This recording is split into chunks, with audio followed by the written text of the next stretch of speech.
Time now for sports on 104.7 The Cave. Here's Ned Reynolds. Mike, the intern Ned Reynolds, back in the studio on a Thursday morning. If you like baseball even just a little bit, you should be stoked for the fact the teams we've gotten this year's College World Series. Well, these are two really, really good teams. Last night's game, Arkansas-LSU, was among the most really emotion-filled games possible. I thought Arkansas had it won. 3-3 tie, and Arkansas scores 2 runs in the top of the ninth inning. The Razorbacks were the visiting team in this game.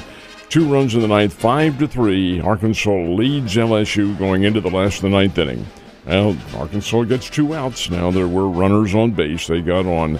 But 2 outs, you just have to think they're going to get through this thing somehow. And yet Luis Hernandez of LSU hits a shot into left center field. I thought the left fielder would get it. Did not. Dropped in, gets a double out of it, 2 runs in, tied the game at 5-5. And then Jared Jones, who's LSU's first baseman, already had a home run on the night and another hit. He comes up with a base hit, scores Hernandez with a winning run. 3 runs in the last of the ninth for LSU, and they win it by a score of 6-5. And that, Mike, sets up the championship round.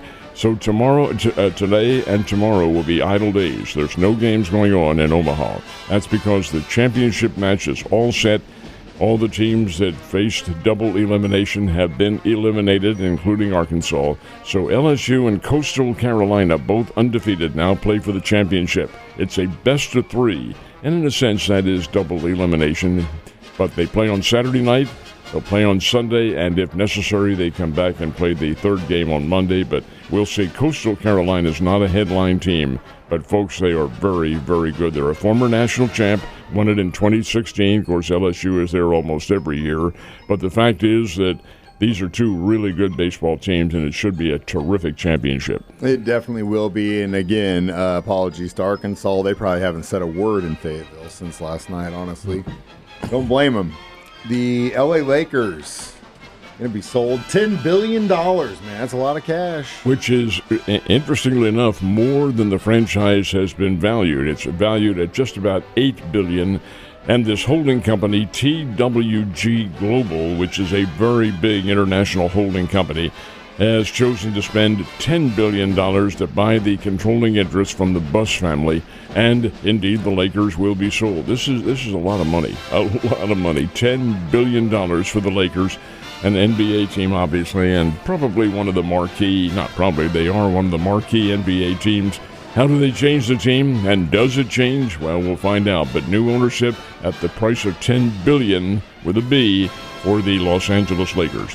It's almost trying to count as many stars as are in the sky, my man. It's just impossible. All right, we got another golf tournament happening on the East Coast this weekend. It starts today, right? It is already underway, as a matter of fact, in Cromwell, Connecticut. This is the Travelers Championship, and what's interesting about it is it follows the U.S. Open.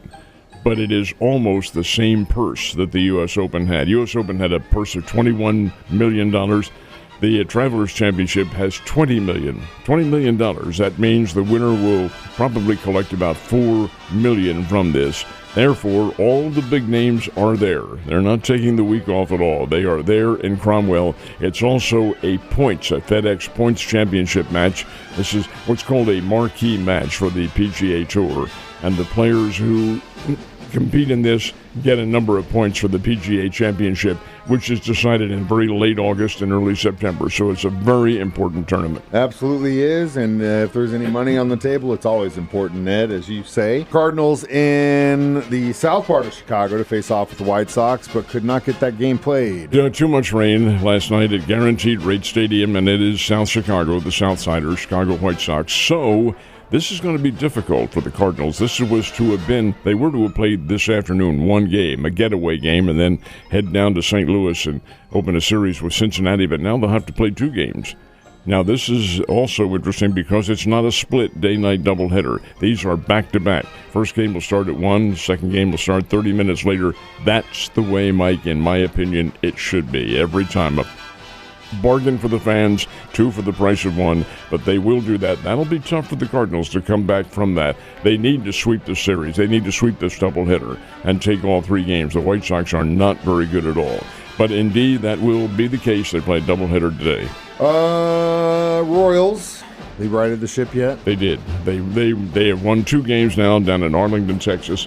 And last night, Mikhail Garcia, who is flying under the radar, he's one of the best players on this team. He went 3 for 4, had 4 RBIs, and the Royals beat the Texas Rangers 6-3. Chris Bubich on the hill pitched very well. Of course, the Royals don't have anybody ever going the distance. They have these string of relievers who come in there. But hey, if it produces a win, it will. And now the Royals are 36-38 on the year. They're not out of the running at all. They're a good team, and I predict they're going to come back and play some certainly commendable baseball coming up in the second half of the season. But Kansas City 6, Texas 3, and they will play again coming up. Now, the Springfield Cardinals also played at home, and they played at home yesterday morning, 24 hours ago, drew more than 4,000 fans at Hammons Field, and won. It was the Springbirds 7, the Corpus Christi Hooks 2. They'll play tonight, tomorrow night, Saturday night, and then Sunday, and that's when the series concludes. And we've got a must-win situation for the Pacers. If not, it's going to be raining championship times in Oklahoma City. Let's just hope they don't burn the city down. I don't think they will in Oklahoma City, not like New York. The question is whether or not Indiana gets their best player back. His name is Tyrese Halliburton, All-America from Iowa State, and a top player. He's really very good, but he has hurt his calf. It's a calf injury, and he says he's going to play. Now, he didn't play very well the other night when he had the injury. He only had 4 points, but he's capable of scoring 35 and 40 points if he is in good shape. And if he's not, Oklahoma City, folks, is a very strong basketball team. And in the end, Oklahoma City leads the series 3-2. All they need is one win, and if they don't get it tonight, then they come back to Oklahoma City, and who knows what might happen there. But it could end tonight. It will if Oklahoma City gets the win. We'll see if Tyrese Halliburton is anywhere near as effective as he can be. Ned, you have a wonderful Thursday, and I will see you mañana.